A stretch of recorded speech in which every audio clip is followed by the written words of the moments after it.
போட்டித் தேர்வு மாணவர்கள் அனைவருக்கும் வணக்கம். இந்த காணொலியில் பார்த்தீங்கன்னா வேற்றுமையில் எங்கு வல்லினம் மிகும் மிகாது குறித்து நம்ம விரிவாக பார்க்க போகிறோம். கடந்த காணொலியில் பார்த்தீங்கன்னா நான் வேற்றுமை தொடர்பான ஒரு வகுப்பு கொடுத்துருந்தேன். அதை பார்த்துருந்தீங்கன்னா உங்களுக்கு கண்டிப்பாக இந்த வகுப்பு முழுமையாக பலனளிக்கும். அதை பார்க்கலாம் தயவுசெய்து நம்ம சேனலில் கடந்த வீடியோ அதுதான், அதை பார்த்துருங்க. சரி, ஓகே. இந்த வகுப்புக்கு போகிறதுக்கு முன்னாடி சில அடிப்படைகளை நான் உங்களுக்கு சொல்லிக் கொடுத்துறேன். அப்போ தான் இந்த இன்றைய வகுப்பு உங்களுக்கு முழுமையாக புரியும்.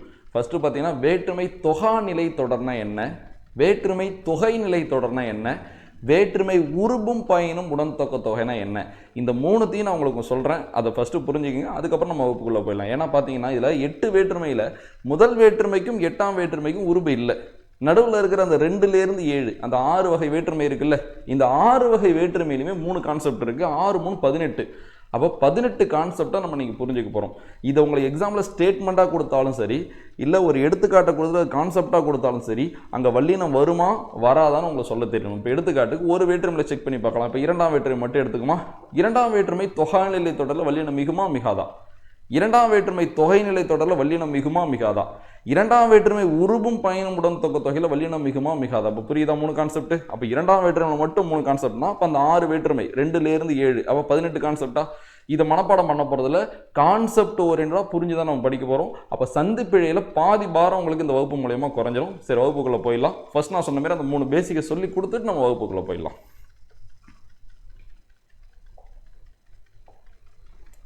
சரி, நான் சொன்ன மாதிரி ஃபர்ஸ்ட் வேற்றுமை தொகாநிலை தொடர்னா என்னன்னு சொல்றேன்.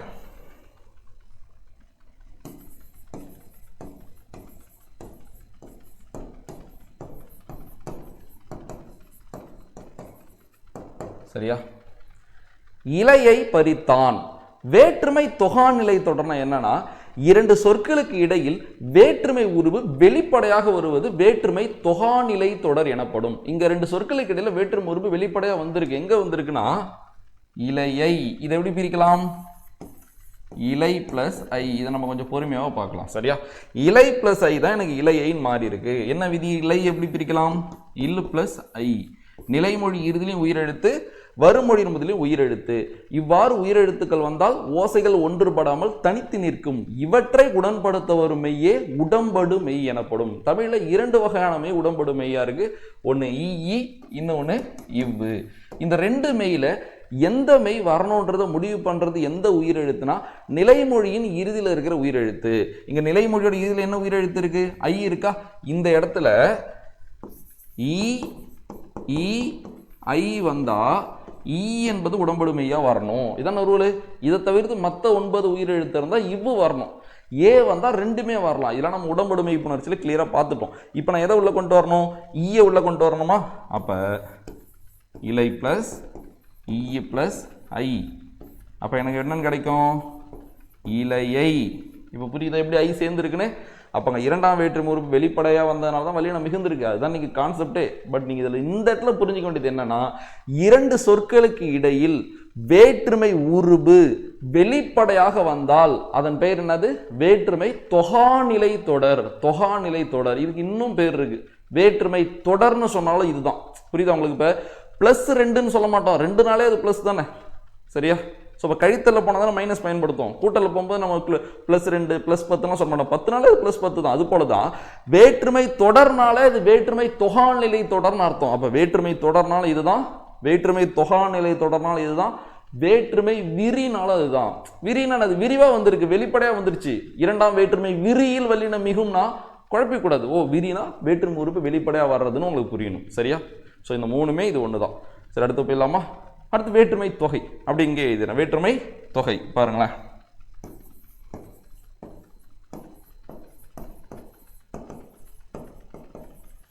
இதுதான் வேற்றுமை தொகை. இது என்ன வேற்றுமை தொகை, தொகைனாலே மறைஞ்சு வருது உங்களுக்கு தெரியும். நம்ம தொகை நிலை தொடர்ந்து ஒரு வகுப்பு பார்க்க தான் போறோம்.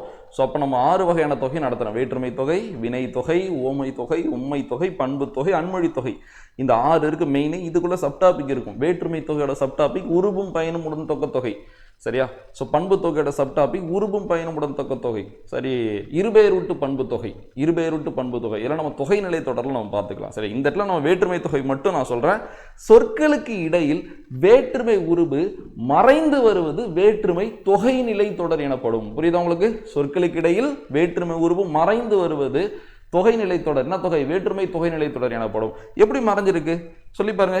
இலையை பறித்தான். அப்ப ஐ என்ற இரண்டாம் வேற்றுமை உருவு மறைஞ்சிருக்குல்ல, இதுதான் வேற்றுமை தொகை நிலை தொடர். இப்ப சில பேர் டவுட் வரும், சார் இலை, லை, ஐ, அப்ப இது வேற்றுமை இல்லையா? இதுதான் நான் வேற்றுமை கிளாஸ் கொடுத்துருக்கேன், போய் பாருங்க. புரியலாம்? இப்ப கூட சொல்றேன். இப்ப இங்க இலையை இருக்கா, இங்க நான் வேற்றுமை உருவை பிரிச்சதுக்கு அப்புறம் எனக்கு ஒரு முழுமையான ஒரு பெயர் சொல் கிடைச்சுதா? பெயர் சொல்லின் பொருளை வேறுபடுத்துவதான வேற்றுமை. அப்ப என்னால ஒரு சொல்லுல வேற்றுமை உருவு சேர்ந்து இருக்குன்னா என்னால அதை பிரிக்க முடியும். வேற்றுமை உருவு தனியாகவும் பெயர் சொல் தனியாகவும் பிரிக்க முடியும். இங்க இலை என்பதுல இருக்கிற ஐய நான் எடுத்தனா இலை என்ற பெயர் சொல்லே உடஞ்சிடுது இல்ல. அப்ப அந்த பெயர் சொல்லிலே இருக்கிறது வேற்றுமை உருவு கிடையாது, அந்த பெயர் சொல்லு கூட வந்து சேர்றதுதான் வேற்றுமை உருவு. தயவு செஞ்சு இதெல்லாம் புரியலாம், நீங்க வகுப்பு பாருங்க, 2 மணி நேரம் கிளியரா இது தொடர்பான வகுப்பு கொடுத்துருக்கேன். ஸோ பார்த்துருப்பீங்க நம்புறேன், அப்பனா உங்களுக்கு கண்டிப்பா இது புரியும். சரியா? ஸோ இப்போ சொற்களுக்கிடையில் வேற்றுமை உருவு வெளிப்படையாக வந்தால் வேற்றுமை தொகாநிலை தொடர், வேற்றுமை விரி, வேற்றுமை தொடர். சொற்களுக்கிடையில் வேற்றுமை உருவு மறைந்து வந்தால் வேற்றுமை தொகை. அடுத்தது மெயினான கான்செப்ட் பார்க்க போறோம். வேற்றுமை உருவும் பயனும் உடன் தொக்க தொகை. வெறும் உருவும் பயனும் உடன் தொக்க தொகைன்னு பயன்படுத்தாதீங்க. வேற்றுமை உருவும் பயனும் உடன் தொக்க தொகைன்னு சொல்லி பாருங்க. அந்த பேர்ல விளக்கம் இருக்கு, எப்படின்னு பாருங்களேன். அந்த பேர்ல விளக்கம் இருக்கு பாருங்க. வேற்றுமை உருவும் பயனும் உடன் தொக்க தொகை. பெருசா இருக்கிற பேரு, ரொம்ப ரொம்ப ரொம்ப எளிமை. சரியா? ஃபர்ஸ்ட் நான் உங்களுக்கு வேற்றுமை தொகை சொன்னேன், அடுத்து வேற்றுமை தொகா. சரியா? ரெண்டுமே பார்த்துட்டோம். வேற்றுமை தொகா நிலை தொடர், வேற்றுமை தொகை நிலை தொடர். இப்ப இதை எப்படி புரிஞ்சுக்கிறதுனா, வேற்றுமை தொகைக்கும் உருவும் பயனும் உடன் தொக்க தொகைக்கும் என்ன வித்தியாசம் நான் சொல்லித்தரேன், கவனிக்கிறீங்களா?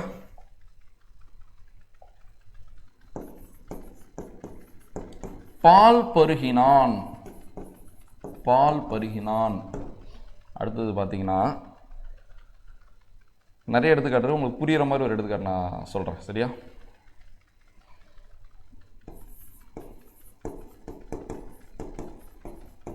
ஏன்னா ஃபர்ஸ்ட் நம்ம வந்து ஒரு கான்செப்டை புரிய வைக்கும்போது ஒரு எடுத்துக்காட்டை பயன்படுத்தணும். அந்த எடுத்துக்காட்டு எளிமையாக உங்களுக்கு புரியுற மாதிரி இருக்கணும்.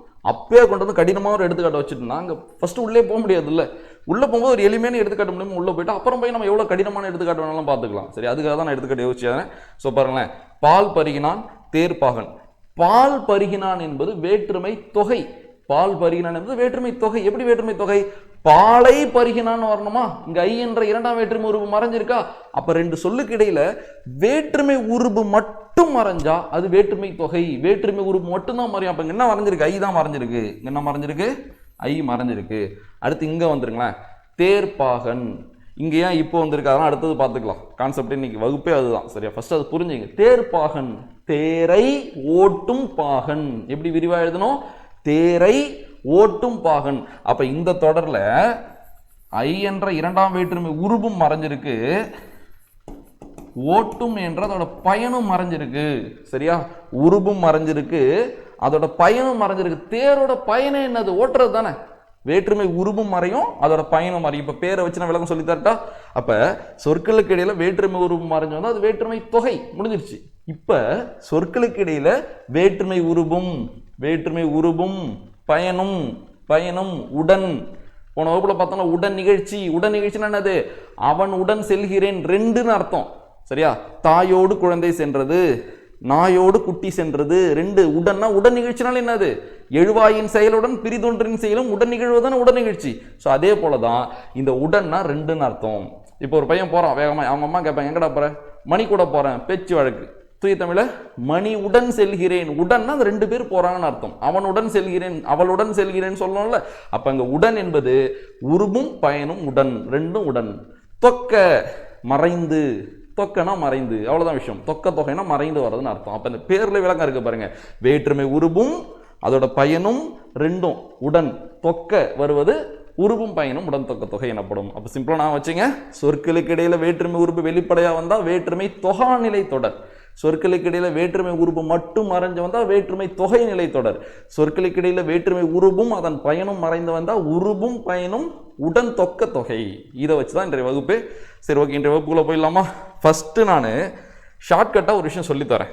ஏன்னா நான் இது சொல்லித்தராம உள்ள போனா உங்களுக்கு டைரக்டா பிடிஎஃப் ஓப்பன் பண்ணனா உங்களுக்கு பயம் வந்துடும். ஏன்னா இதுல வந்து நிறைய எடுத்துக்காட்டுகள் நான் பிடிஎஃப் தான் நடத்த போறேன். ஃபர்ஸ்ட் நான் அந்த இதை ஷார்ட்கட்னு சொல்லக்கூடாது, ஷார்ட் நோட்ஸ். ஃபர்ஸ்ட் நான் ஷார்ட் நோட்ஸை உங்களுக்கு எழுதி லைட்டா புரிய வைக்கிறேன், பாருங்க. அதுக்கப்புறமேட்டு பிடிஎஃப் ஃபுல்லாக நடத்துகிறேன் பாருங்கள். பிடிஎஃப் முடிச்சுட்டு இன்னொரு ஷார்ட் நோட்ஸ் நான் கொடுக்குறேன், அதை பாருங்கள். அப்போ 3 லேயரில் இந்த வகுப்பு நம்ம கொண்டு போகிறோம். ஸோ 3 லேயரை நீங்கள் பார்த்துட்டிங்கன்னா எந்த வேற்றுமையிலும் மிகவும் எந்த வேற்றுமையிலும் மிகாதுன்னு எங்கே ஸ்டேட்மெண்ட் கொடுத்தாலும் சரி, இல்லை கான்செப்ட் ஓரியன்டாக இங்கே இக்கு வருமா வராதாலும் சரி, உங்களால் ஆன்சர் எடுக்க முடியும். பார்க்கலாமா? சரி, ஃபர்ஸ்ட் அதை எப்படி ஃபார்ம் பண்ணலான்னு பார்ப்போம்.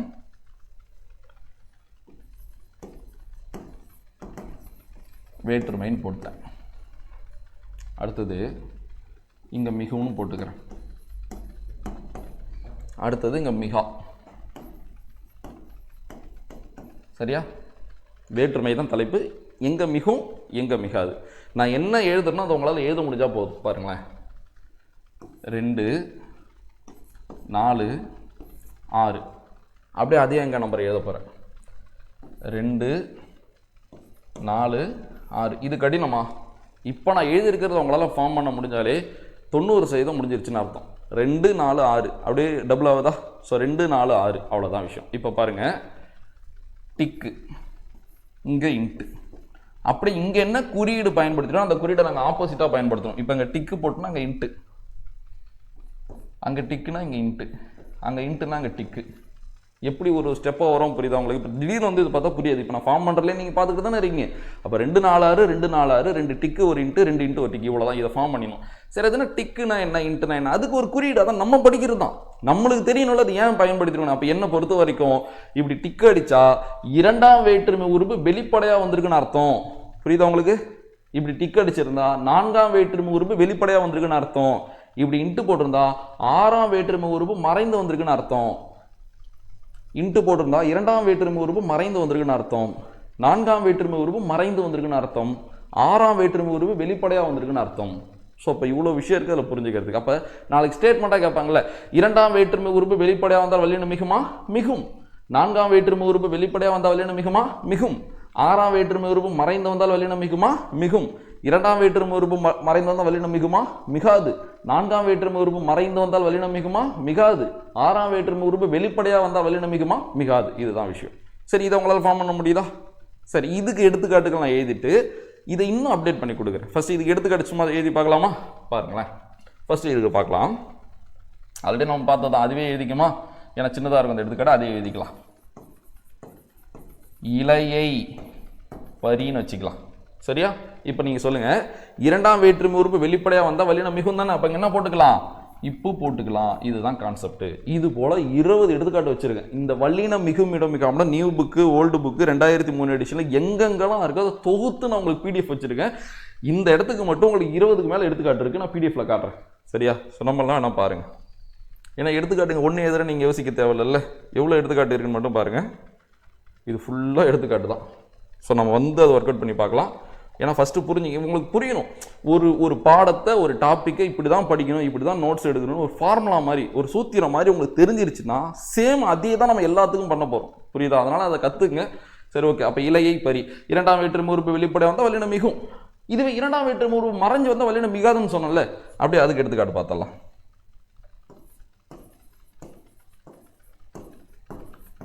இலை பரி இப்போ போடக்கூடாது.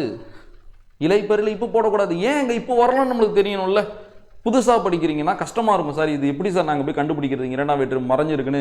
இலக்கண வகுப்பு ஸ்ட்ராங்காக பாருங்கள், கான்செப்டில் ஸ்ட்ராங்காக இருங்க. வேற்றுமை தெரியணும், புணர்ச்சி தெரியணும், வினைமுற்று தெரியணும், எச்சம் தெரியணும், தொகை தெரியணும், தொகா தெரியணும், பகுபதம் பகாபம் தெரியணும். இந்த 7ம் தெரிஞ்சுட்டா ஒரு சொல் எக்ஸாம் ஹாலில் நீங்கள் இருக்கீங்க, இப்படி ஒரு சொல் கொடுத்துலாம், இங்கே ஒரு சொல், நீங்கள் வந்து ஒரு தொடர், அந்த தொடர் எப்படி இருக்கும்? இப்படி இருக்கும். இங்கே ஏதோ இப்போ இருக்குது, இந்த இடத்துல இப்போ வருமா வராதான்னு உங்களுக்கு டவுட் வந்துச்சுன்னா அப்படி இதை மட்டும் ஃப்ரேம் பண்ணிக்கணும். நீங்கள் இது என்ன இலக்கண குறிப்பு நீங்கள் அங்கே கண்டுபிடிக்கணும்.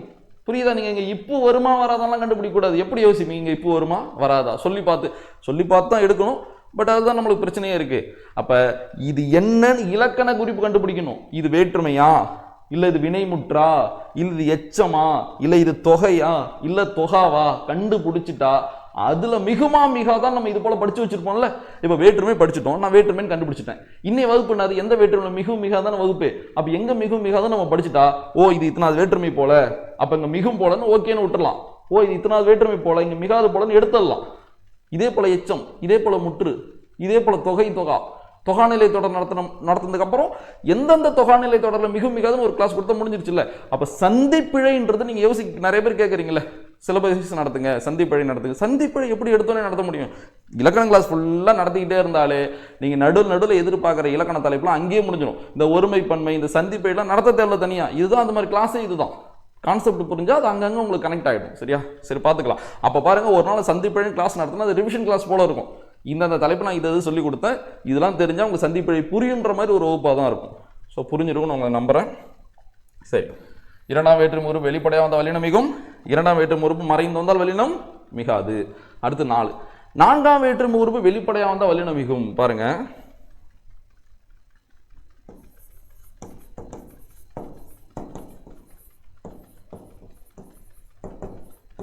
வீட்டிற்கு சென்றால். ஸோ நான்காம் வேற்றுமை உறுப்பு வெளிப்படையாக வந்தால் என்ன போட்டுக்கலாம்? வல்லினம் போட்டுக்கலாம். ஸோ இப்போ வல்லினம் மிகும். இந்த வீட்டிற்குன்ற சொல் எப்படி ஃபார்ம் ஆச்சுன்னா கூட நம்மளால் எழுத முடியும். சரியா? ஸோ அது வந்து புணர்ச்சி விதிப்படி. ஸோ அந்த வீடு கூட சிலது சேர்ந்து அப்புறம் வந்திருக்கும். அது நம்மளுக்கு இப்போ தேவையில்லை. சரி, வேணா உங்களை சொல்லணும்னு சொல்கிறேன். பாருங்களேன், வீடு ப்ளஸ் இல் ப்ளஸ் கு. இந்த இடத்துல இல் என்பது எதிர்மறை இடைநிலைலாம் கிடையாது. ஏன்னா நம்ம களம் ஸ்டூடெண்ட்ஸ்லாம் நீங்கள் எக்ஸ்பிளேஷன் வீட்டில் நிறைய சொல்லியிருப்போம் பிரித்து. என் தமிழில் ஒரே சொல் பல பொருள் தரும். இந்த இடத்துல இல் என்பது ஒரு இடைச்சொல்லாக வந்திருக்கு. இடைச்சொல்லுக்குன்னா அது தனித்த பொருள் கிடையாது. தனித்த பொருள் உண்டு, அதாவது தனித்து இயங்காது. உரிச்சொல்லுக்கு தான் தனித்த பொருள் உண்டு. சரி, இடைச்சொல் உரிச்சொல் ரெண்டுத்தையும் நீங்கள் வச்சு பார்த்தீங்கன்னா ரெண்டுமே பெயர் சொல் வினைச்சொல்ல சார்ந்து தான் வரும். ஆனால் முக்கியமானது என்னன்னா, இடைச்சொல்லுக்கு தனித்த பொருள் கிடையாது, உரிச்சொல்லுக்கு தனித்த பொருள் உண்டு. சரி, அதை அப்புறம் பார்த்துக்கலாம். இப்போ வீடு ப்ளஸ் இல் பாருங்களேன். அடுத்தது வீடு வீட்டுன்னு மாறுமா? வீட்டு ப்ளஸ் இல்.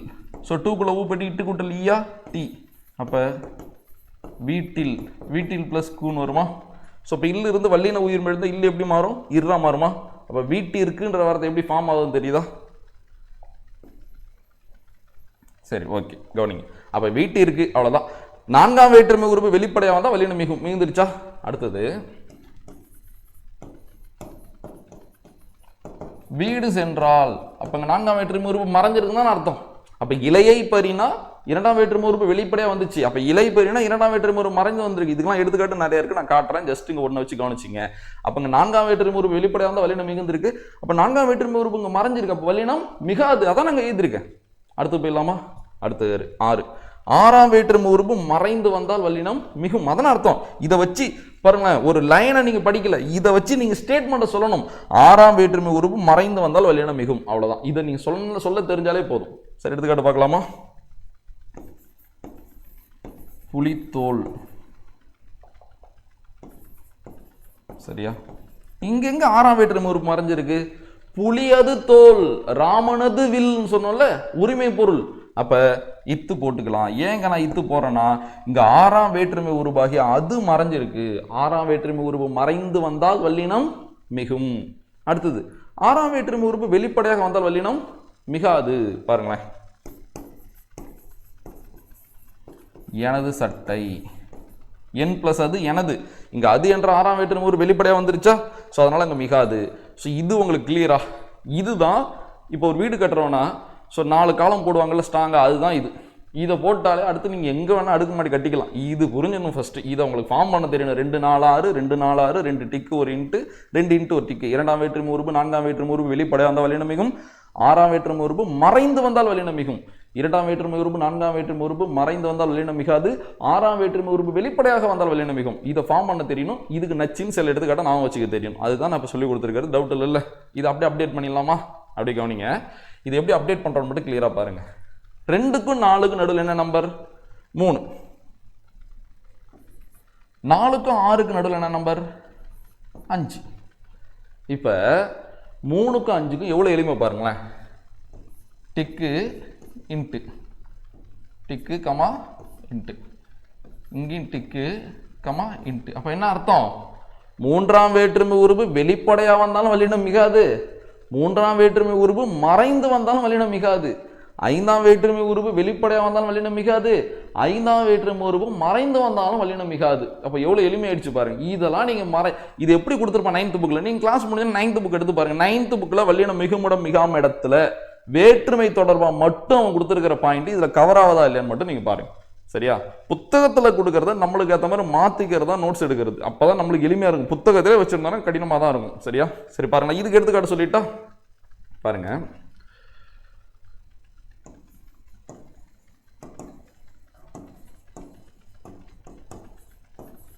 அண்ணனோடு போ, இப்போ போடக்கூடாது. ஒடு ஓடு, ஆள் ஆண், ஒடு ஓடு, மூன்றாம் வேற்றுமை உறுப்புகளா? இப்பதானே சொன்னேன், சொற்களுக்கிடையில் வேற்றுமை உறுப்பு வெளிப்படையாக வந்தால் அது வேற்றுமை தொகாநிலை தொடரா வெளிப்படையா வந்திருக்கா? அப்போ மூன்றாம் வேற்றுமையான ஓடு வெளிப்படையா வந்தா வல்லினம் மிகாதுதானே அர்த்தம். அப்ப அதனாலதான் இப்பு போடல. ஸோ அப்போ அண்ணனோடு போ இப்பு போட்டால் சந்திப்பிழை. சரியா? சரி, ஓகே. இன்னொரு எடுத்துக்காட்டை பார்க்கலாம். ஏன்னா அது ரெண்டுத்துக்கும் அதுக்கான எடுத்துக்காட்டு தான். ஸோ அடுத்து மூன்றாம் வேற்றுமை உறுப்பு வெளிப்படையாக வரதுக்கு ஒரு எடுத்துக்காட்டு பார்த்துட்டோம். மூன்றாம் வேற்றுமை உறுப்பு மறைஞ்சு வரதுக்கு ஒரு எடுத்துக்காட்டு பார்க்கலாமா? கை தட்டு.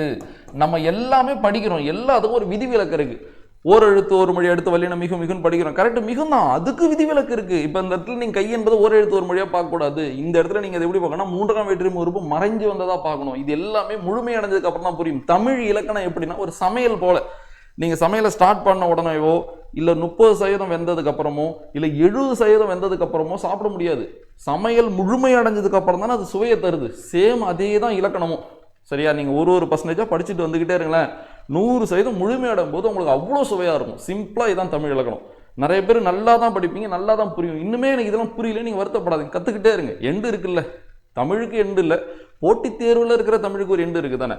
அதை நீங்க அடையிறப்ப உங்களை அப்படியே கனெக்ட் ஆகி சரியா மொத்தமும் புரிய ஆரம்பிச்சிடும். சரி பாருங்க, கைத்தட்டு, கையால் தட்டு. சரியா? கையால் தட்டு.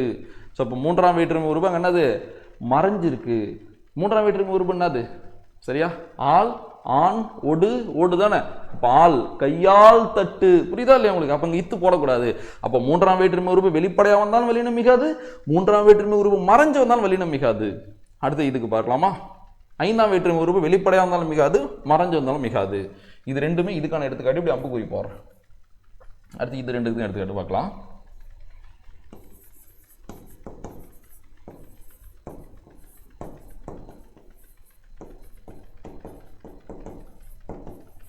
வீட்டிலிருந்து பார்த்தான்.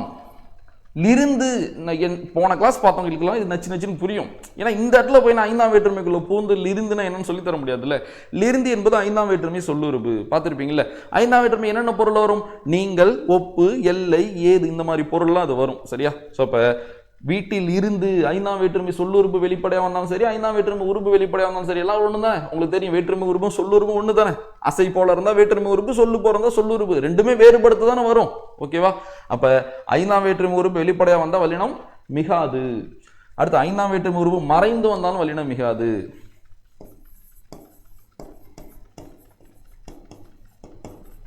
கரை பாய்ந்தான்.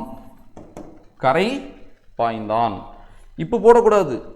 சரியா? இது எவ்வளவு பெரிய விஷயம் தெரியுமா? அந்த கரை பாய்ந்தான் என்பது எத்தனாவது வேற்றுமையை புரிஞ்சுக்கிறதுக்கே ஒரு அடிப்படை நாலேஜ் தேவை தெரியுமா? இப்போ உங்களுக்கு எக்ஸாம் போயிட்டீங்க, கரை பாய்ந்தான் உங்க ஆப்ஷன் கொடுக்குறான்.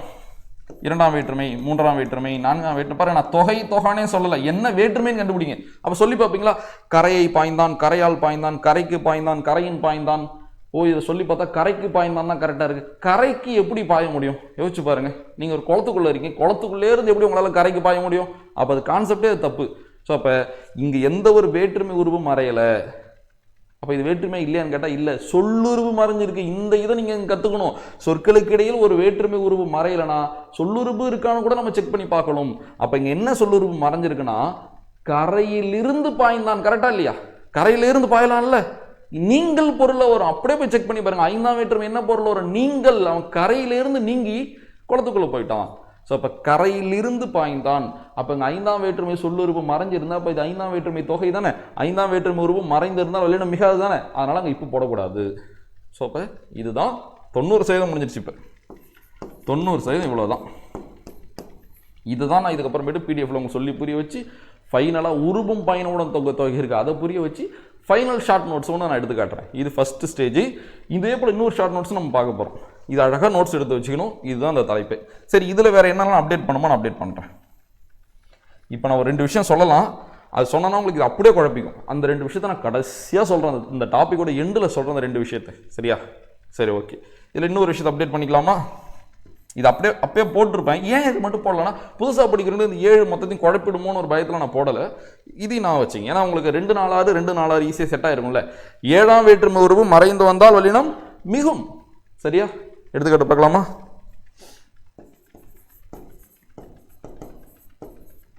குடி பிறந்தார்.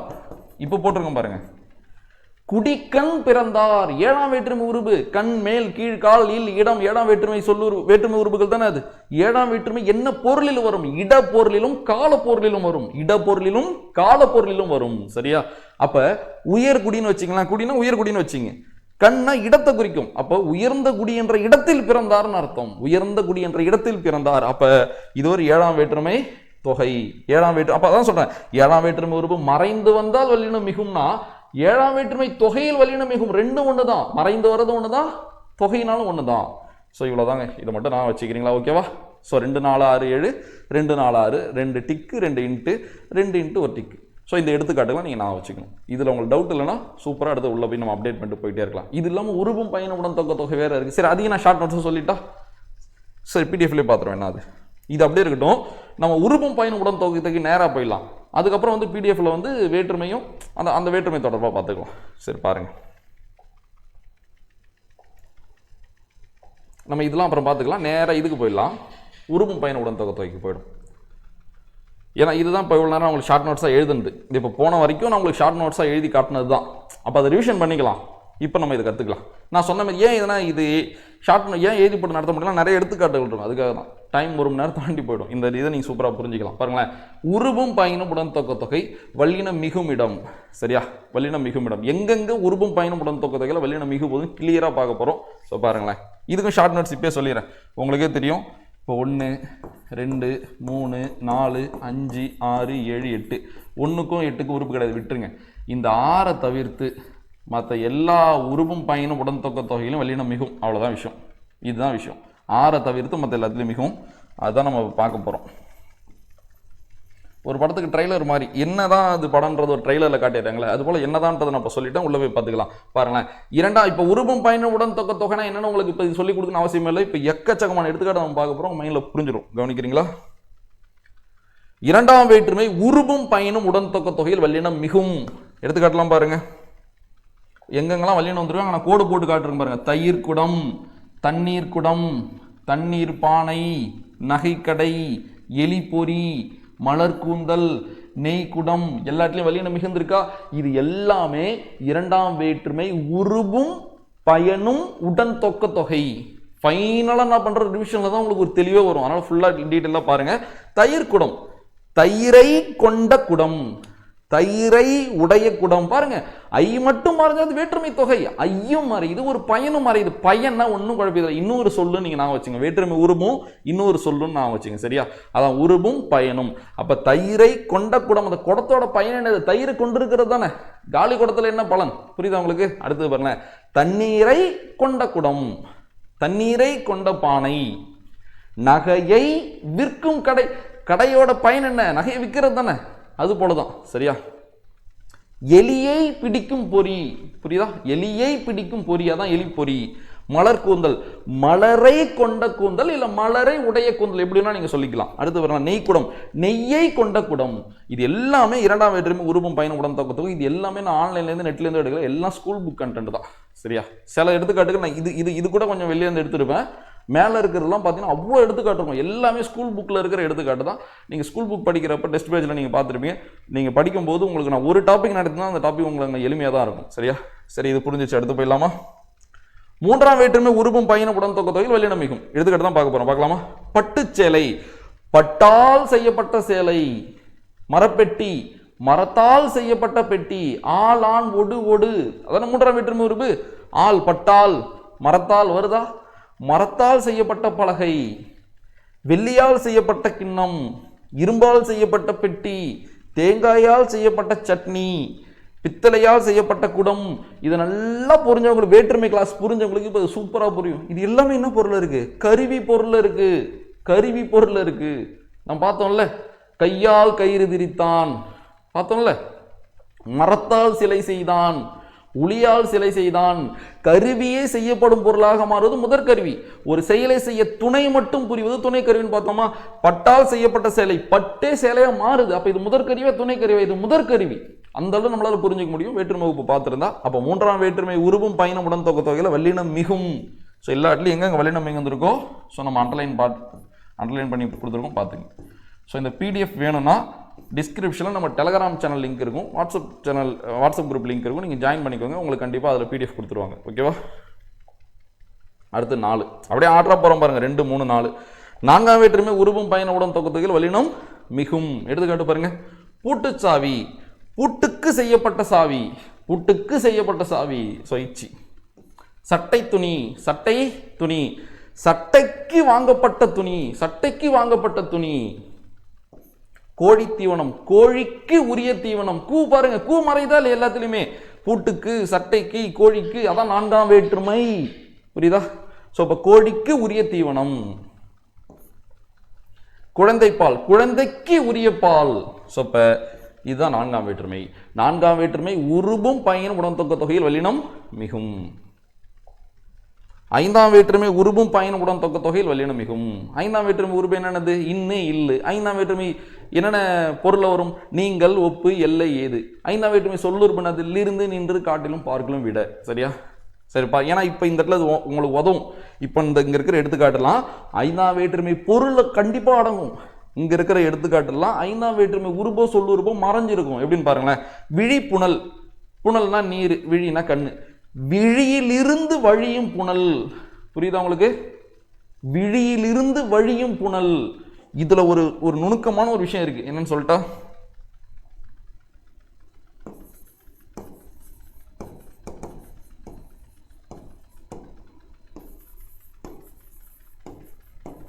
இதுல எது சரினா ரெண்டுமே சரி. நான் இப்பு போட்டேன்னா இதோட இலக்கண குறிப்பு வேற, நாங்க இப்பு போடலைன்னா இதோட இலக்கண குறிப்பு வேற. சரியா? நல்லா கவனிக்கிறீங்களா?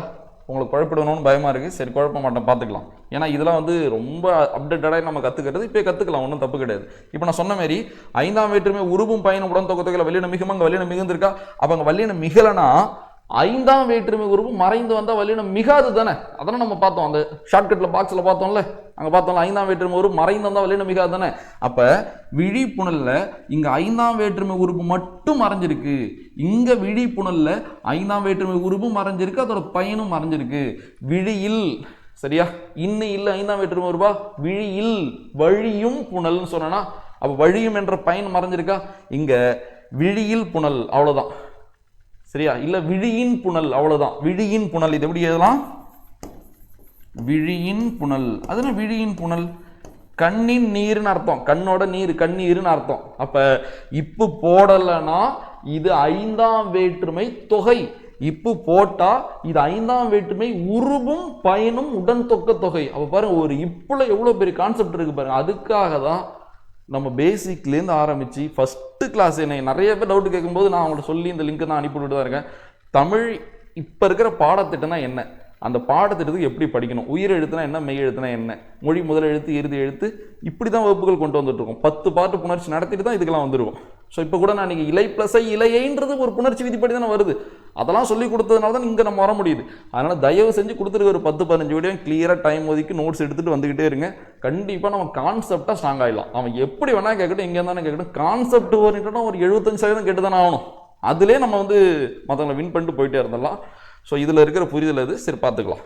ஸோ இப்போ விழிப்புணல், விழியிலிருந்து வழியும் புனல். நீர், புனல்லாம் நீர். வாய்ப்பாட்டு, வாயிலிருந்து வரும் பாட்டு.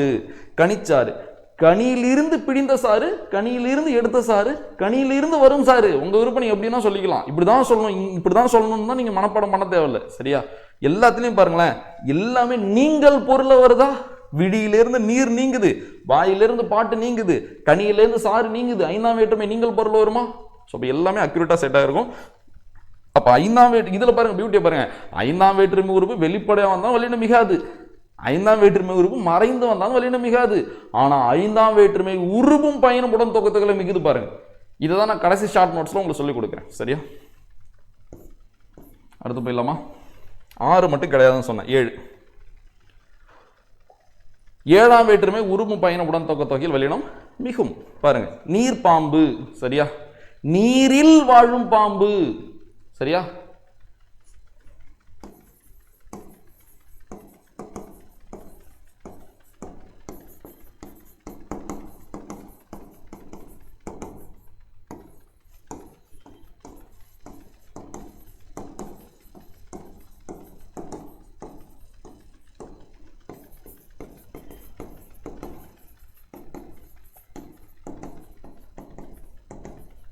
சரியா கவனிங்களேன். விழியில் நீரில் இப்போ இந்த ரெண்டுலையுமே இல் என்ற வேற்றுமை உறுப்பு மறைஞ்சிருக்கு, இல் என்ற வேற்றுமை உறுப்பு மறைஞ்சிருக்கு. ஓகேவா? இது நான் வேற்றுமை கிளாஸ்ல சொல்லியிருப்பேன். இல் என்பது 5ஆம் வேற்றுமைக்கு வரும், 7ஆம் வேற்றுமைக்கு வரும். அப்ப விழியில் வழியும் புனலம் மட்டும் நான் 5ஆம் வேற்றுமை உருவும் பயனும் உடன் தொகைன்னு சொன்னேன். நீரில் வாழும் பாப்பா மட்டும் நான் 7ஆம் வேற்றுமை உருவும் பயனும் உடன் தொகைன்னு சொல்றேன். அப்ப இது ஏன் 5ஆம் வேற்றுமைக்கு வராதுன்னு நீங்க கேட்டீங்கன்னா, இது இடப்பொருள் இருக்கு.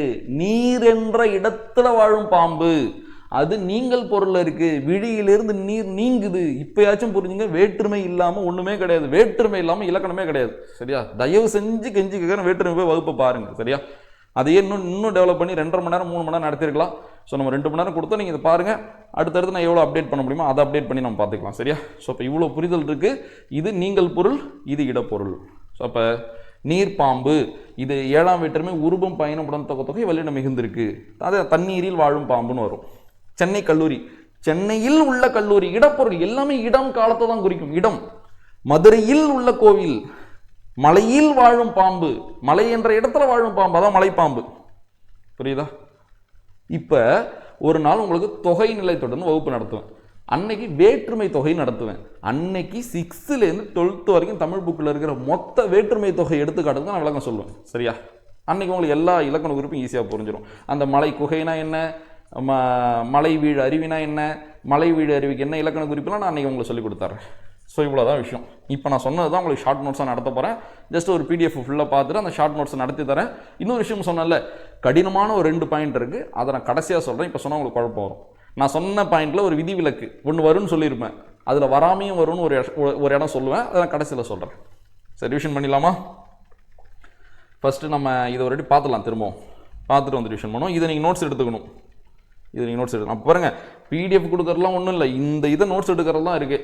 ஸோ அப்போ வேற்றுமை எங்கெங்கே மிகும் எங்கெங்கே மிகாது, 2 4 6 7, 2 4 6ன்னு வச்சுங்க. 2 4 6. 2ஆம் வேற்றுமை ஒரு வெளிப்படையாக இருந்தால் வல்லினம் மிகும். 4ஆம் வேற்றுமை ஒரு வெளிப்படையாக இருந்தால் வல்லினம் மிகும். 6ஆம் வேற்றுமை ஒரு மறைந்து வந்தால் வல்லினம் மிகும். 7ஆம் வேற்றுமை ஒரு மறைந்து வந்தால் வல்லினம் மிகும்.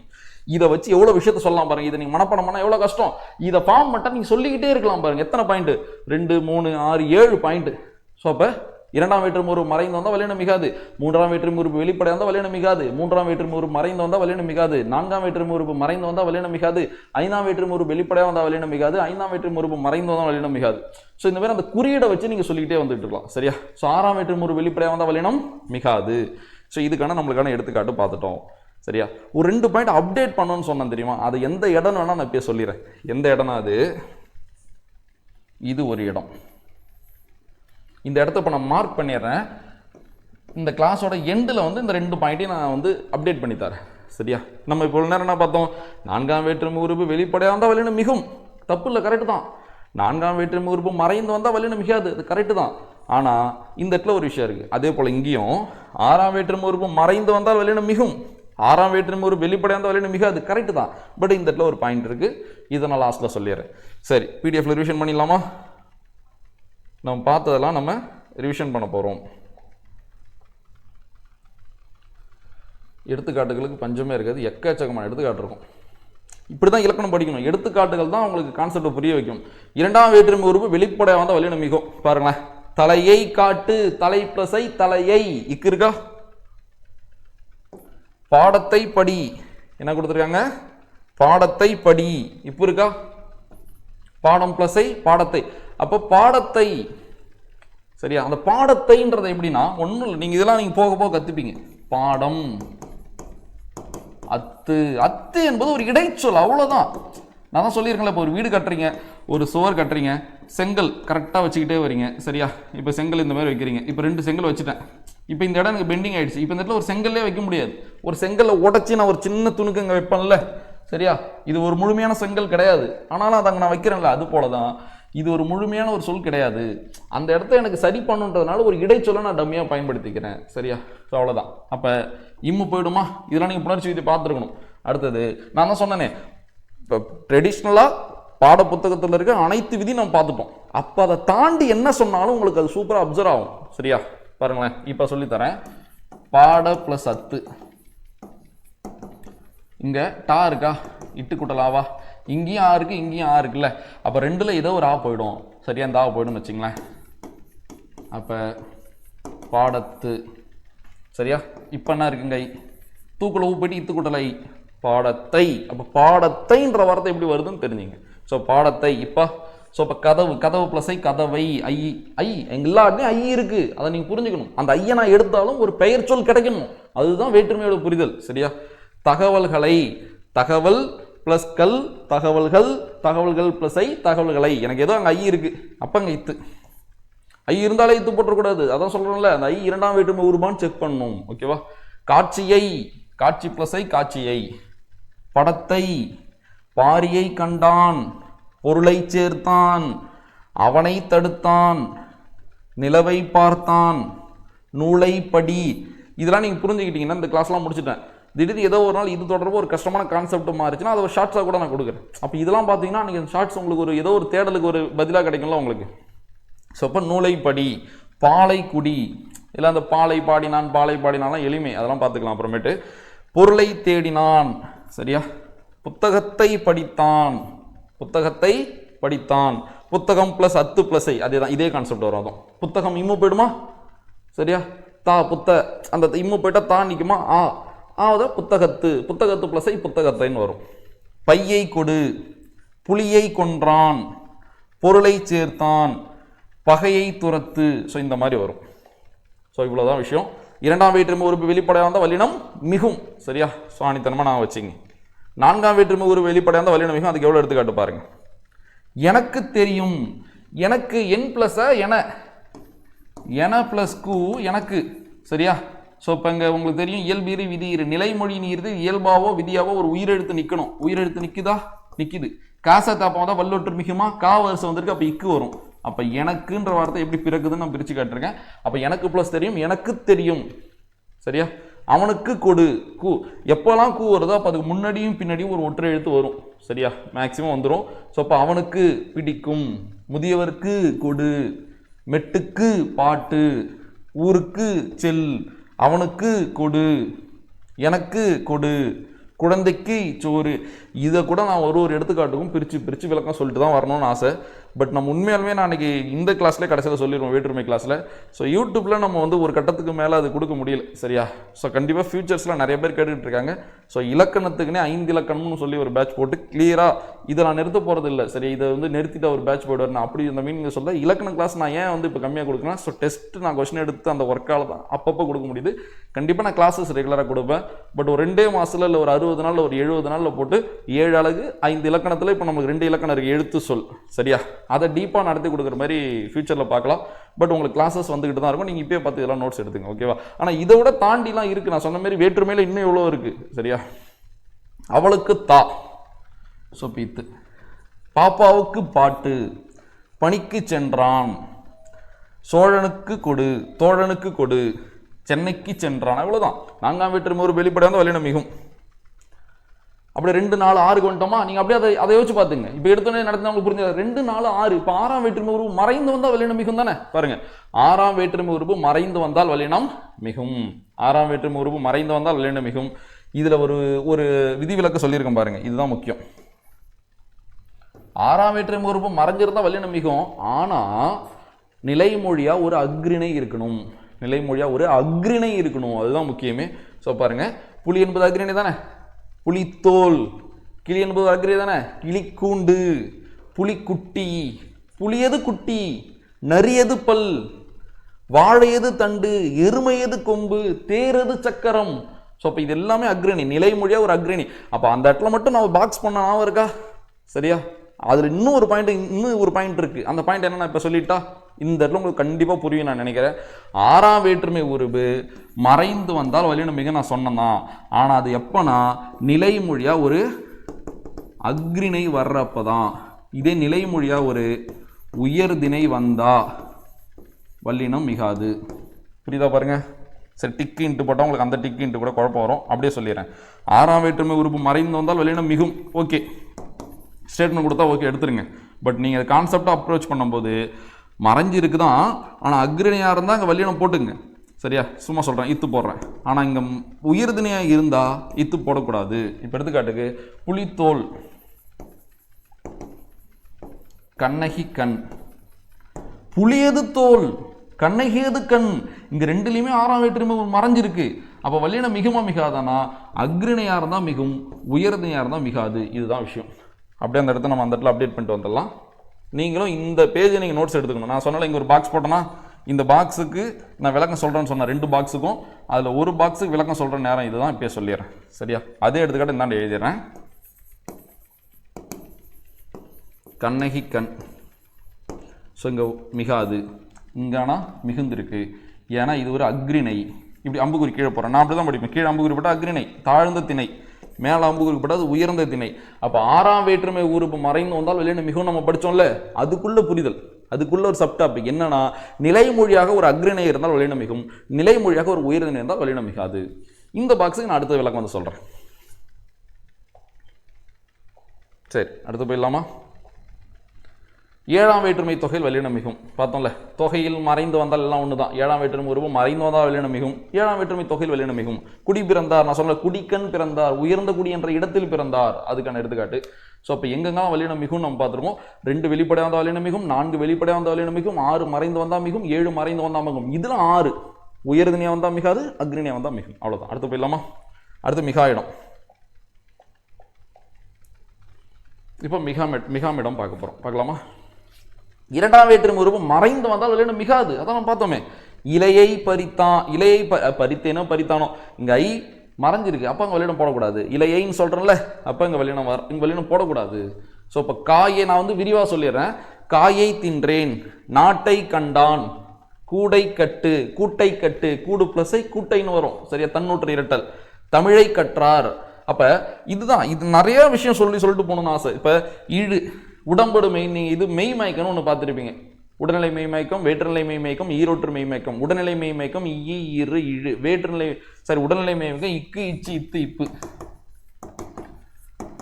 வேற்றுநிலை மெய் மயக்கம் இரு இழு, ஈரோற்று மெய் மயக்கம் இ இரு இழு சரியா. ஈரோற்று மெய் மயக்கம்னா தமிழில் 2 மெய்யெழுத்து பக்கத்தில் வருமானம் வரும். அதில் முதல் மெய்யெழுத்து ஈயாவோ இர்ராவோ ஈழாவோ இருக்கணும். சில பேர் நினைச்சுக்கிறாங்க இரு இழு வந்தாலே பக்கத்தில் மெய் போட்டுருன்னு நினைக்கிறாங்க. வரும் தான், ஆனால் இது போல வராது. அப்போ இந்த தமிழ் கற்றார் இக்கு போட்டுறக்கூடாது, இழு இருக்குன்னு. தமிழை கற்றார், அப்போ ஐ என்ற 2ஆம் வேற்றுமை உருவம் மறைஞ்சு இருக்கு சரியா. ஸோ அப்போ வல்லினம் மிகாது. இவ்வளோ புரிதல் இருக்கு அந்த ஒரு வார்த்தையில். அப்போ கடல் கடந்தார், கடலை கடந்தார், நீர் குடித்தான், நீரை குடித்தான், அதனால இங்கே இக்கு போடல. புரியுதா உங்களுக்கு இப்போ? ஓகேவா. அதே மாதிரி பாய் புலி, பாய் புலி இப்போ போட மாட்டாங்க, இது வேற கான்செப்ட். இங்கு பாயை புலி கிடையாது, வினைத்தொகை. பாய்ந்த புலி, பாய்கின்ற புலி, பாயும் புலி, பாய்கின்ற புலி, பாய்கின்று ஒரு பெயரச்சத்தில் இருக்கிற விகுதியும் இடைநிலையும் தூக்கிட்டு பகுதியும் பெயர் சொல்லியும் சேர்த்தா அது வினைத்தொகை. வினைத்தொகைன்னு வெளியிட மிகாது. இவ்வளோ எல்லாத்தையும் நடத்தி கொடுத்துட்டு உங்களுக்கு ரிவிஷன் பண்ண இன்னும் சூப்பராக இருக்கும். ஓகேவா. சரி. கடலை கடந்தார், நீரை குடித்தான், புகழை பெற்றான், காட்டை தாண்டினான். காடு பிளஸை காட்டை, தன்னூற்று இரட்டல், காடு காட்டுன்னு மாறும், காட்டு பிளஸை காட்டை, காட்டை தாண்டினான், விலையை சொன்னான், கதையை கூறினான். இவ்வளோ விஷயம் இருக்கு. அப்போ 2ஆம் வேற்றுமை உறுப்பு இங்கெல்லாம் மறைஞ்சிருக்கு. அப்போ எங்கேயுமே வல்லினம் மிகல பாருங்க. அடுத்தது போயிடலாமா. 3ல் நீங்கள் அப்படியே கம்பேர் பண்ணீங்க, உங்களுக்கே தெரியும். 3ஆம் வேற்றுமை உறுப்பு வெளிப்படையாக வந்தாலும் மிகாது, 3ஆம் வேற்றுமை உறுப்பு மறைஞ்சு வந்தாலும் மிகாது. இவ்வளோ எடுத்துக்காட்டு. 3ஆம் வேற்றுமை உறுப்பு வெளிப்படையாக வந்தால் வல்லினம் மிகாது, 3ஆம் வேற்றுமை உறுப்பு மறைந்து வந்தால் வல்லினம் மிகாது. பாருங்க, அண்ணனோடு வேற்றுமை உறுப்பு வந்திருக்கா, என்னோடு, அழகனோடு, பூவோடு, கபிலனோடு, ஆசிரியரோடு. 3ஆம் வேற்றுமை உறுப்பு வெளிப்படையாக வந்தால் வல்லினம் மிகாது, இங்கே மறைஞ்சிருக்கு. கையால் தட்டு, வாளி தாழ்ந்தான், வாளியால் தாழ்ந்தான். புரியுதா உங்களுக்கு? வாளியால் தாழ்ந்தான், ஆள் சரியா. ஸோ இப்போ ஆள் என்ற 3ஆம் வேற்றுமை உருவம் மறைஞ்சிருக்கு. அதனால தாங்க இத்து போடலை சரியா. நோட் பண்ணிங்க, இதெல்லாம் முக்கியமான எடுத்துக்காட்டு. புத்தகத்தில் இருக்கிற எடுத்துக்காட்டு இது சரியா. அடுத்து 4. ஸோ 4ல் என்ன பார்த்தோம்?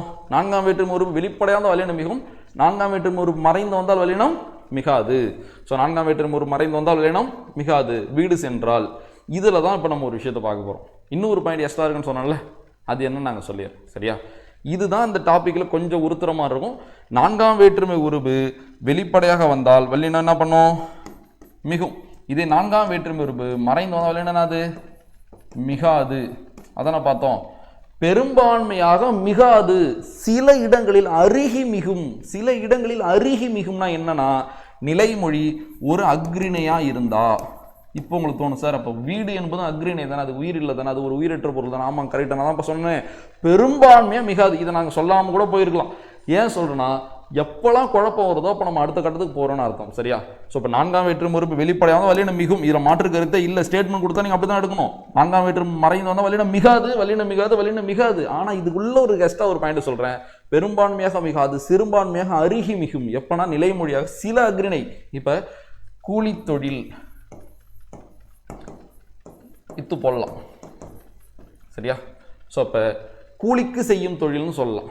சரி, இது அப்படியே லைட்டாக எது சாயலில் இருக்குன்னா நம்ம நான்காம் வேற்றுமை உருபும் பயனும் உடன் தொகை தொகை சாயலில் இருக்கும். இப்போ குறிஞ்சி தலைவன், குறிஞ்சி தலைவன். இப்போ புரியும் பாருங்க.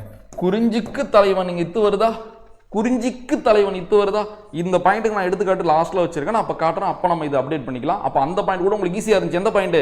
ஆறாம் வேற்றுமை உருபு மறைந்து வந்தால் வல்லினம் மிகும் நம்ம பார்த்துட்டோம். கரெக்டா? ஆறாம் வேற்றுமை உறுப்பு மறைந்து வந்தால் வல்லினம் மிகும், ஆறாம் வேற்றுமை உறுப்பு வெளிப்படையாக வந்தால் வல்லினம் மிகாது.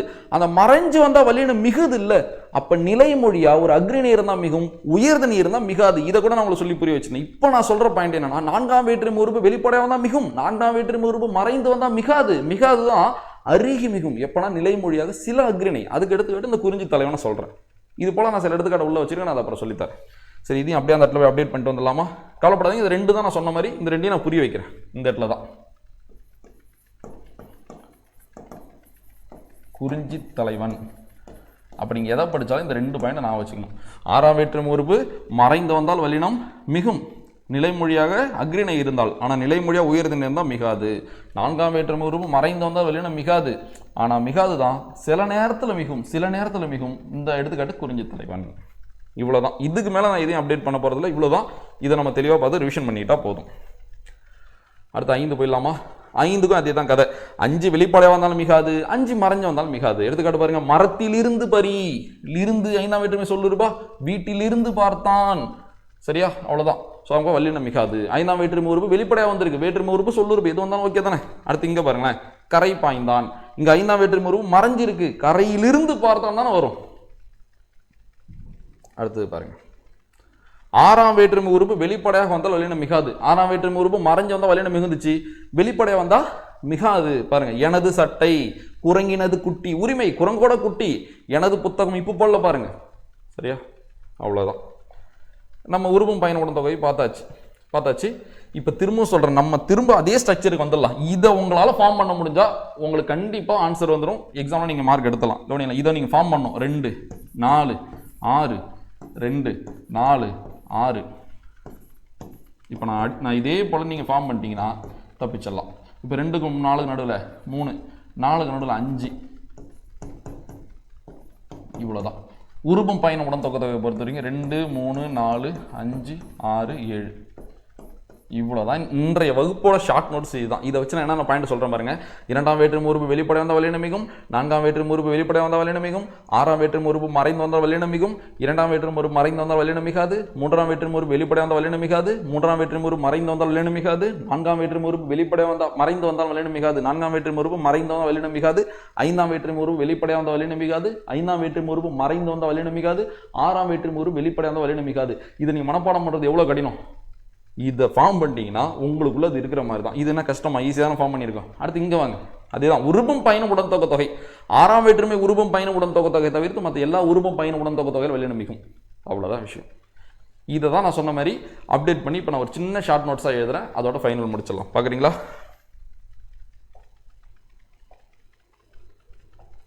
ஃபஸ்ட்டு நான் கடகடன்னு எழுதுறேன். 2ஆம் வேற்றுமைக்கு போயிடலாம். 1 ஒன்லி 3 பாயிண்ட். சரியா? இப்போ 2ஆம் வேற்றுமை உறுப்பு வெளிப்படை, 2ஆம் வேற்றுமை உறுப்பு மறைந்து, உருபும் மறைந்து பயனும் மறைந்து. அப்போ இப்படிப்பட்ட உருபும் பயனும் உடன் தொகை தொகைன்னு அர்த்தம். பாருங்க, எழுதுறதுலாம் இல்லை, ஷார்ட் நோட்ஸ் தான்.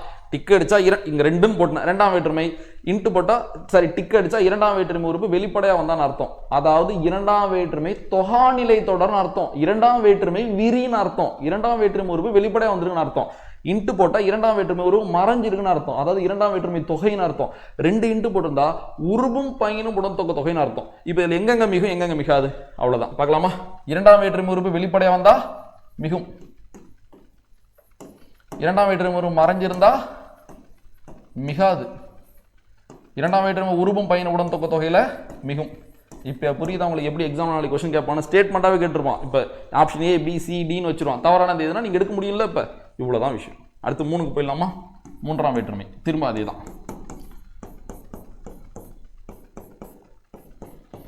3ஆம் வேற்றுமை ஒரு வெளிப்படையாக வந்தாலும் மிகாது, 3ஆம் வேற்றுமை மறைஞ்சு வந்தாலும் மிகாது.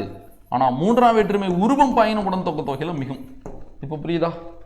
அடுத்தது 4. 4ஆம் வேற்றுமை ஒரு வெளிப்படையாக வந்தா மறைஞ்சு வந்தா உருவம் பயனுடன் தொகுதி. 4ஆம் வேற்றுமை ஒரு வெளிப்படையாக வந்தா மிகும், 4ஆம் வேற்றுமை ஒரு மறைஞ்சு வந்தா மிகாது. இங்கே மட்டும் ஒரு எக்ஸ்ட்ரா பாயிண்ட், அருகி மிகும். நான் அதை வந்து எடுத்துக்காட்டு கீழே இருக்கு, நான் காட்டுறேன்னு சொல்லிடுறேன், லாஸ்ட்டில் காட்டுறேன். அது இதுதான் எக்ஸ்ட்ரா. ஏன்னா இப்போ இதுதான் இதோட இந்த இந்த இந்த ஷார்ட் நோட்ஸ் பியூட்டியே இதுதான். எது கடினன்றது என் கண்ணுக்கு தெரிய வைக்குதுல்ல. இது இந்த இடத்துல தான் அருகி மிகும். நாளைக்கு எக்ஸாமில் வந்து 4ஆம் வேற்றுமை உறுப்பு மறைந்து வந்தால் வல்லினம் மிகும் மிகாதுன்னு கொடுத்தா மிகாது தான். இது நான் உங்களுக்கு புரிதலுக்கு சொல்கிறேன். அருகி மிகும், சில இடத்துல மிகும். 4ஆம் வேற்றுமை மறைந்து வந்தால் மிகாது, அது எக்ஸ்ட்ரா நான் வச்சுங்க. இது மிகும். ஏன்னா உருவும் பயனுடன் தொகையில் பிரச்சனை இல்லை, அது என்ன பண்ணும்? மிகும்.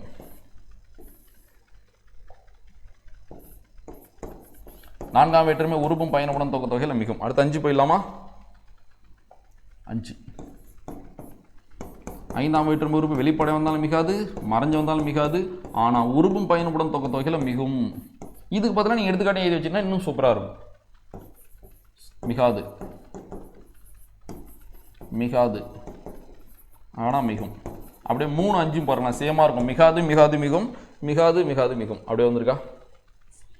அப்படியே 2 4 சேமாக இருக்கும். மிகும் மிகாது மிகும், அப்போ எவ்வளோ தொடர்பு பாருங்க, எவ்வளோ ஈஸி பாருங்க.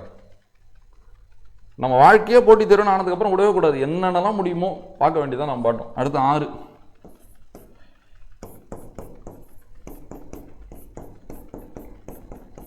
6ஆம் வேற்றுமை ஒரு வெளிப்படையாக வந்தால் என்ன பண்ணும்? மிகாது. பாருங்க மிகாது. 6ஆம் வேற்றுமை மறைஞ்சு வந்தால் என்ன பண்ணும்? மிகும். சரியா? எப்போ மிகும்? அக்ரிணைன்னு அர்த்தம்.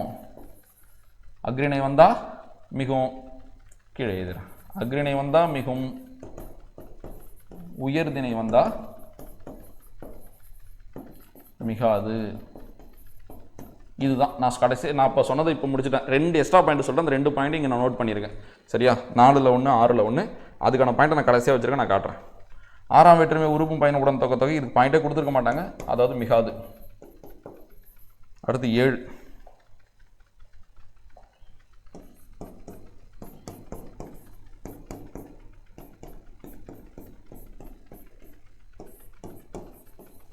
7ஆம் வேற்றுமை உறுப்பு வெளிப்படை வந்தால் மிகாது, 7ஆம் வேற்றுமை உறுப்பு மறைஞ்சு வந்தால் மிகும். பார்த்தோம்ல, குடி பிறந்தார் 7ஆம் வேற்றுமை உருவும் பயனுடன் தொகையிலையும் மிகும். சரியா? நீர்ப்பாம்பு, நீரில் வாழும் பாம்பு பார்த்தோம்ல. சரியா? ஏன் இந்த 7ஆம் வேற்றுமை உறுப்பு வெளிப்படை வந்தால் மிகாது? 7ஆம் வேற்றுமை உறுப்பு பார்த்தீங்கன்னா எல்லாமே ஒரு மெய்யெழுத்து. இது கண்ணுக்கு இன்னுக்கு பதில் எப்படி இன்னொரு மெய் வரும்? கண் மேல் இல்லுக்கு பதில் எப்படி இன்னொரு மெய் வரும்? அதனால் அது மிகாது. சரியா? இவ்வளோதான் இன்றைய வகுப்பு. ஸோ இப்போ நான் எழுதுனது தயவு செஞ்சு நோட்டில் அழகாக எழுதி வச்சுக்கிட்டிங்கன்னா உங்களுக்கு எந்த ஒரு குழப்பமுமே இருக்காது. உங்களுக்கு கண்டிப்பாக சூப்பராக புரியும். பாருங்கள், இதுதான் இன்றைய வகுப்போட ரிவிஷன். ஸோ அப்படி ரிவிஷன் பண்ணிடலாமா? 2 வெளிப்படை வந்தால் மிகும், மறைஞ்சு வந்தால் மிகாது, உருவும் பயன் உடன் தொகையில் மிகும். 3 வெளிப்படை வந்தால் மிகாது, மறைஞ்சு வந்தாலும் மிகாது, உருவும் பயன் உடன் தொகையில் மிகும். 4 வெளிப்படை வந்தால் மிகும், மறைஞ்சு வந்தால் மிகாது, உருவும் பயன் உடன் தொகையில் மிகும். 4 மறைஞ்சு வந்தால் மிகாது, அருகி மிகும். அடுத்து 5 வெளிப்படையாக வந்தால் மிகாது, மறைஞ்சு வந்தாலும் மிகாது, ஆனால் உருவும் பயன் உடன் தொகையில் மிகும். 6 வெளிப்படையாக வந்தால் மிகாது, மறைஞ்சு வந்தால் மிகும், அக்ரிணே நிலைமொழியாக இருந்தால் மிகும், உயர்திணையாக இருந்தால் மிகாது, உருவும் பயன் உடன் தொகையில் மிகாது. 7ஆம் வேற்றுமை வெளிப்படை வந்தால் மிகாது, மறைஞ்சு வந்தால் மிகும், உருவும் பயன் உடன் தொகையில் மிகும். ஸோ இதை விட உங்களுக்கு இந்த ஷார்ட் நோட்ஸும்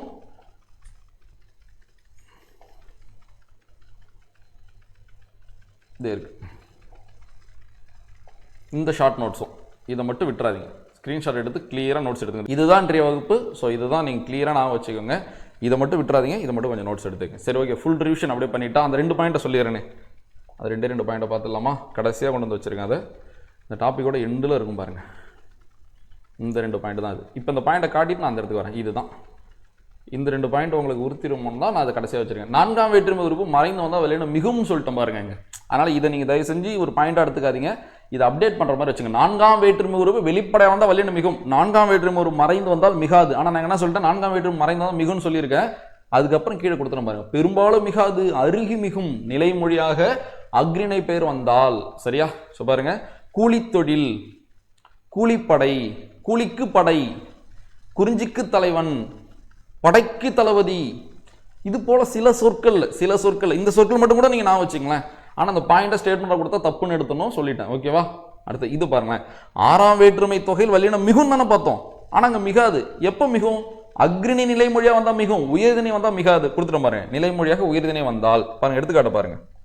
கண்ணகி அது கண்ணு சொல்லலாமா, மாதவி அது கூந்தல்னு சொல்லலாமா, உறவினர் திருமணம் சொல்லலாமா, மகளிர் அது கல்லூரின்னு சொல்லலாமா? சரியா? ஸோ எல்லாமே பாருங்க, அது மறைஞ்சு வந்திருக்கா இல்லையா? ஸோ அப்போ மகளிர் கல்லூரி இக்கு போடக்கூடாது, உறவினர் திருமணம் இத்து போடக்கூடாது, மாதவி கூந்தல் இக்கு போடக்கூடாது. ஏன் போடக்கூடாதுன்னு பாருங்க, மாதவியது கூந்தல். அப்ப நிலைமொழியா அப்ப நீங்க கண்டுபிடிச்சணும், இது 6ஆம் வேற்றுமை தொகை. அப்ப வல்லினம் மிகும் தானே? மிகும். எப்போ மிகும்? நிலைமொழியா ஒரு உயர்திணை இருந்தா மிகாது, அக்ரிணை இருந்தா தானே மிகும். இங்கதான் உயர்திணை இருக்கு, அதான் பாயிண்ட் சொல்லியிருக்கேன். சரியா? ஸோ இந்த 2 பாயிண்ட் தான் நான் சொன்ன மாதிரி அப்டேட்டான பாயிண்ட். அதையும் நான் இப்போ நோட் பண்ணி வச்சிருக்கேன் இந்த இடத்துல. இது தெரியுதா? 6ஆம் வேற்றுமை உறுப்பு மறைஞ்சு வந்தால் மிகும், அக்ரிணியா இருந்தால் உயர்திணை தான் மிகாது. 4ஆம் வேற்றுமை உறுப்பு மறைஞ்சிருந்தால் மிகாது தான், அருகி மிகும் சில சொற்கள். அவ்வளோதான். ஃபுல் ரிவிஷன் பண்ணிடலாமா? ஸோ இப்போ 2 4 6 அதுதான் ரிவிஷன். 2 4 6 2 4 6. சரியா? அடுத்தது 3 5 இங்கே 7. இதை மட்டும் நீங்கள் நான் வச்சிங்க. உருவம் பயண உடன் தொகை தொகைப்படுத்தும் பிரச்சனை கிடையாது. 6 தவிர்த்து 2லேருந்து 7 வரைக்கும் எல்லாத்துலேயுமே மிகும். ஸோ கண்டிப்பாக அந்த வகுப்பு உங்களுக்கு யூஸ்ஃபுல்லாக இருக்கும் நம்புறேன். இப்போ பாருங்கள், இதுவே ஒரு 1 மணி நேரத்துக்கு வகுப்பு கொடுத்துருக்கோம். அப்போ வல்லினம் மிகும் இடம் மிக அப்படின்னா இன்னும் எவ்வளோ நடத்தணும் பாருங்க. அப்போ தயவு செஞ்சு நேரம் அதிகமாக இருக்குன்னு யோசிக்காதீங்க. நம்ம வந்து வெட்டி கதை பேசல, கான்செப்ட் ஓரியன்டாக நம்ம நிறைய விஷயத்தை கற்றுக்கிட்டு இருக்கோம். நம்ம நல்ல டைம் கிடச்சிருக்கு. இதை வந்து நம்ம ஒரு பயனுள்ள வகையில் நம்ம செலவு பண்ணிட்டு இருக்கோம். அதனால் பார்த்து கரெக்டாக நோட்ஸ் எடுத்துங்க. கண்டிப்பாக உயிர்மை சேனல் உங்களோட தமிழ் கற்றலை மேம்படுத்துறது என்னெல்லாம் பண்ண முடியுமோ அடுத்தடுத்து பண்ண தான் போகிறோம். ஸோ சேனலை சப்ஸ்கிரைப் பண்ணிக்கோங்க. நம்ம அடுத்த வகுப்பில் சந்திக்கலாம். நன்றி.